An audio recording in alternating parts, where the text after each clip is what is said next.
오늘 본문은 예수님이 부활하신 사건과 부활하신 예수님이 제자들에게 지상명령을 내리신 이야기를 담고 있습니다. 예수님의 부활 사건은 이 복음서의 대미를 장식하는 부분이면서 동시에 복음의 최종 메시지입니다. 오늘 1절부터 10절까지의 말씀을 보면 예수님이 부활한 사건에 대해서 이야기하고 있습니다. 예수님은 어둠의 권세를 이기시고 동이 터오르는 이른 아침에 부활의 첫 열매가 되셨던 거죠. 예수님의 죽으심을 끝까지 바라보았고 또한 안식일이 지나 새로운 한 주가 시작되는 이 이른 새벽에 막달라 마리아와 다른 마리아가 무덤을 보려고 갔습니다. 여기서 다른 마리아는 이 마가복음에 의하면 야고보의 어머니를 가리키고 있고 이 두 사람뿐만 아니라 살로메까지 함께 있었다는 사실을 기록합니다. 본문에 보면 여인들이 예수님의 무덤을 찾아온 이유가 단순히 보려고 갔다라고 표현을 합니다. 하지만 우리가 다 아는 것처럼 다른 복음서에서는 여인들이 예수님의 시신에 향품과 향료를 바르기 위해서 찾아왔다라고 기록하고 있죠. 여인들이 무덤에 도착했을 때 지진이 나고 무덤이 열렸습니다. 지진이 난 것 역시 이 마태만이 유일하게 기록을 하고 있습니다. 무덤에 큰 지진이 일어났다는 건 이 부활 사건이 하나님의 능력과 임재를 통해서 일어난 초자연적인 사건이라는 사실을 알려주는 장치가 됩니다. 주의 천사가 하늘로부터 내려왔습니다. 큰 돌을 굴려냈고 그 위에 앉았습니다. 돌 위에 앉은 천사의 모습은 번개 같고 그 옷은 눈같이 희었다라고 이야기합니다. 본문에서 이 번개 같다라는 말은 매우 강렬한 빛을 지금 내뿜고 있다라는 겁니다. 그것은 바로 하나님의 영광을 상징하죠. 또 천사는 눈과 같이 흰옷을 입었다고 말합니다. 마가복음에서는 흰옷을 입은 한 청년, 또한 누가복음에는 찬란한 옷을 입은 두 사람, 요한복음에서는 흰옷 입은 두 천사라고 각각 다르게 표현하고 있습니다.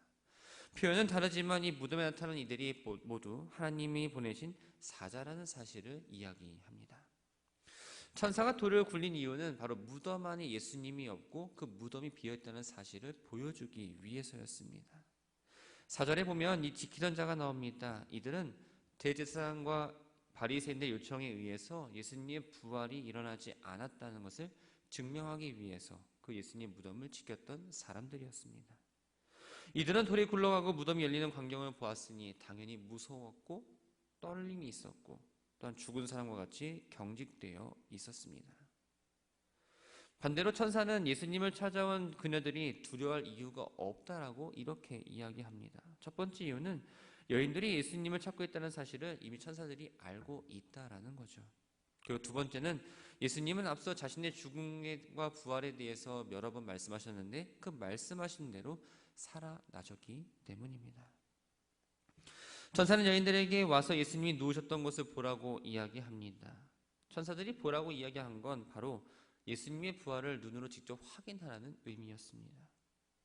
여인들은 천사들의 말대로 예수님께서 누우셨던 그 자리에 비어있다는 사실을 확인하게 됩니다.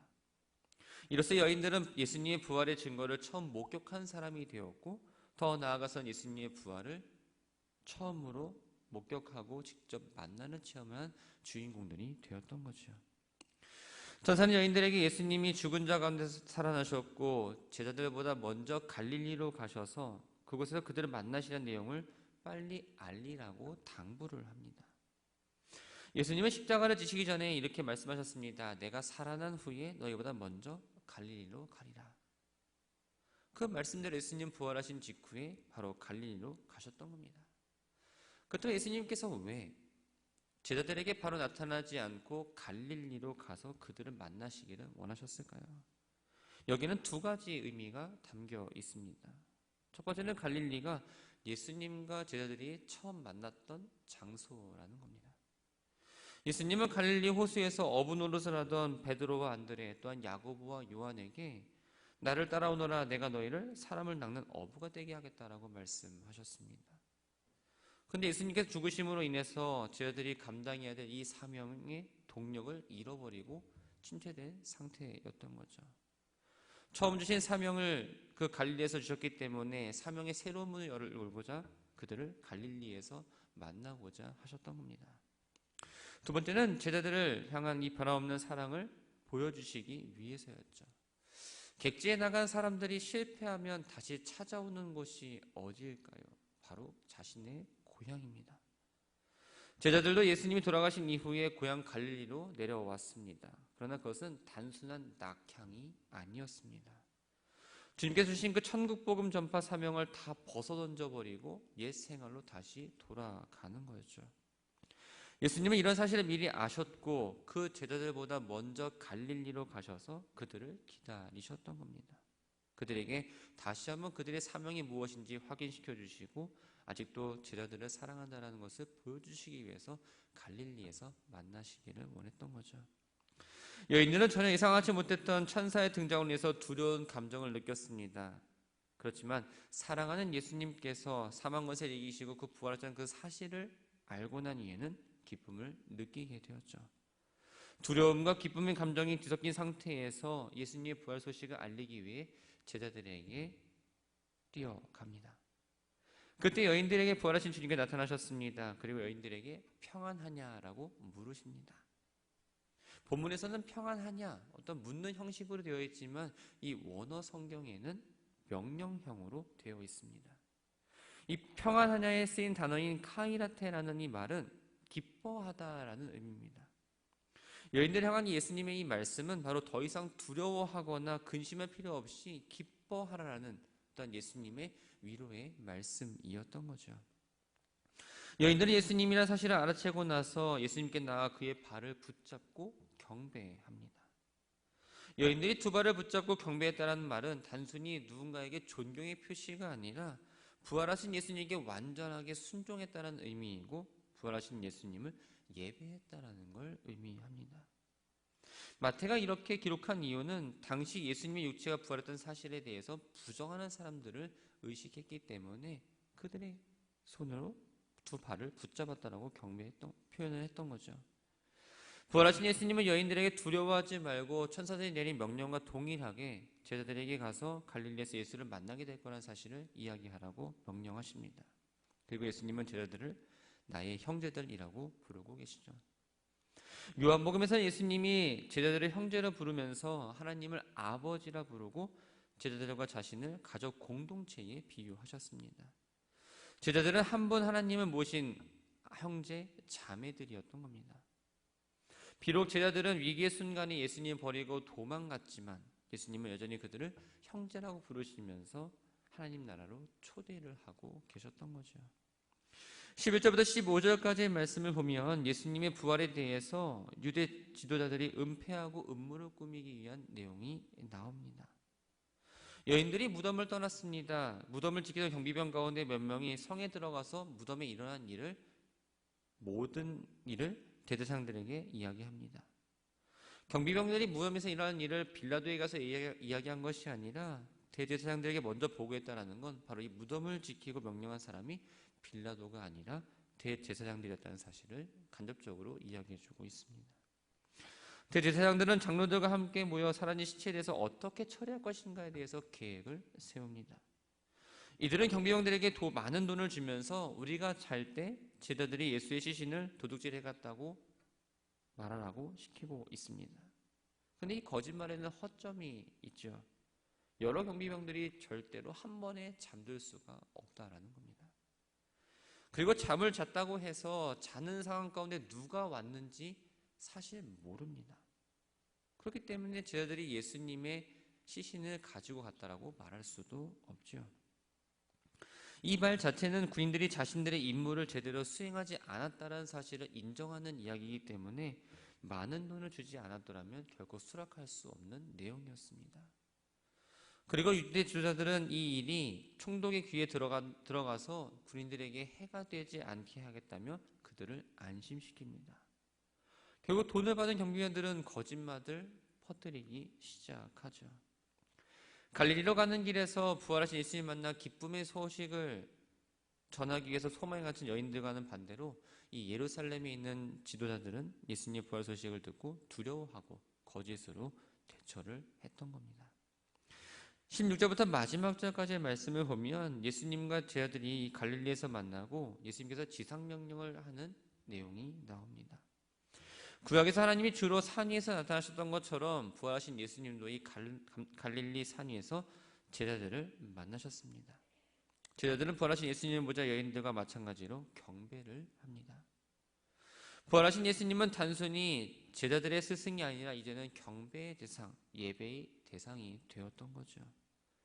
부활을 통해서 예수님이 경배받으실 하나님의 아들이라는 사실을 아주 분명하게 표현하고 있습니다. 그러나 예수님께 경배한 자들 가운데에는 의심하는 자들도 있었다라고 본문에서는 이야기합니다. 본문에서 이 의심했다라는 말은 불신 혹은 의심이 아니라 불확실함, 주저함을 의미합니다. 이 제자들 가운데에서는 믿음이 연약한 사람도 있었고 믿음이 충분한 분량에 오르지 못할 사람이 있었다라는 겁니다. 예수님께서 제자들에게 나오셔서 말씀하십니다. 여인들에게 다가갔던 것처럼 이 머뭇거리는 제자들에게 가까이 가서 그들을 책망하기보다는 오히려 그들을 위로하시고 힘을 주시고 용기를 주시고자 했던 거죠. 부활로 인해 예수님은 하늘과 땅의 모든 권세를 부어받은 사실을 제자들에게 선포하십니다. 이 말은 제자들에게 비록 미약하지만 예수님의 권세를 힘입어서 담대하게 복음을 증거할 수 있는 그 원동력이 되었습니다. 예수님이 하나님께 받은 권세는 제자들의 임무와 연결이 되어 있죠. 너희는 가서 모든 족속을 제자로 삼아 아버지와 아들과 성령의 이름으로 세례를 베풀고 내가 너희에게 분부한 모든 것을 가르쳐 지키게 하라.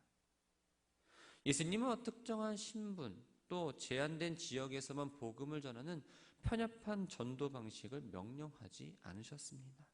모든 족속, 곧 모든 지역, 모든 사람들, 언어와 문화의 장벽을 깨트리고 정치와 이념을 뛰어넘는 모든 사람들에게 복음을 전하라고 말씀하셨던 거죠. 제자로 삼는다라는 이 말은 복음을 전파하는 것과 함께 양육하고 가르치는 일도 포함이 되어 있습니다. 즉 제자로 삼는다라는 건 예수님의 가르침을 따라서 하나님 백성의 자질을 키워나가는 것이고 또한 이로 인해 이 땅의 평화와 하나님의 정의가 흘러넘치는 그 하나님 나라를 이루어가게 될 발판이 되게 된다는 겁니다. 마지막에 예수님은 제자들에게 약속하십니다. 볼지어다 내가 세상 끝날까지 너희와 항상 함께 있으리라. 본문의 끝날은 예수님의 재림과 악한 자에 대한 심판이 이루어지는 종말의 때를 의미합니다. 이 말은 세상의 종말이 올 때까지 모든 날 동안 제자들과 함께 있어 주시겠다는 위로의 말씀이죠. 이 말씀은 하나님 나라의 복음을 전하는 제자들에게 모든 환난과 핍박을 이기면서 하늘에 대한 소망을 품을 수 있는 그 힘이 되었습니다. 오늘 주신 말씀을 정리합니다. 예수님이 제자들에게 맡긴 중요한 사명 가운데 하나는 바로 제자를 삼는 겁니다. 예수님께서 제자를 부르셨습니다. 그들과 함께 하셨고 그들을 가르치셨습니다. 또한 새로운 삶의 방식을 입술로만 말하지 않고 몸소 보여주셨죠. 부활하신 예수님은 제자들에게 또 다른 이들을 예수님의 제자로 삼으라고 말씀하셨습니다. 우리도 제자로 삼은 제자 중에 한 사람들입니다. 주님이 주신 그 사명을 이루기 위해서는 우리가 먼저 말씀을 배우는 그 일을 잘 감당해야 합니다. 내가 먼저 참된 제자가 되지 않고는 누구를 제자로 삼을 수 없다라는 거예요. 내가 먼저 영적 원리와 지식을 통해서 나의 삶의 가치관이 변하고 삶이 변화가 되고 주님이 기뻐하시는 그 삶의 방식을 추구할 때 다른 사람들에게 영향을 줄 수 있다라는 겁니다. 그래서 우리가 가는 발걸음마다 미움과 경쟁, 분열과 다툼 대신에 사랑과 섬김, 또한 화평과 연합을 실천하며 말씀을 전해야 한다는 거죠. 삶의 모습은 참 개차반인데 복음을 전한다? 그 누구도 그 복음을 듣지 않을 겁니다. 우리는 부활절 이후의 시간을 보내고 있습니다. 주님이 항상 우리와 함께 하신다는 그 말씀을 기억하시면서 낙심하지 않고 살아가시기 바랍니다. 주님의 제자로서 행동 하나 말 하나로 복음을 잘 전하시고 또 내가 복음을 전해서 곧바로 어떤 결과가 일어나지 않더라도 낙심하지 않고 거두시는 분은 하나님이시라는 것을 분명히 기억하면서 날마다 복음 전하는 것에도 앞서서 실천하는 우리 모두가 되기를 주님의 이름으로 축원합니다.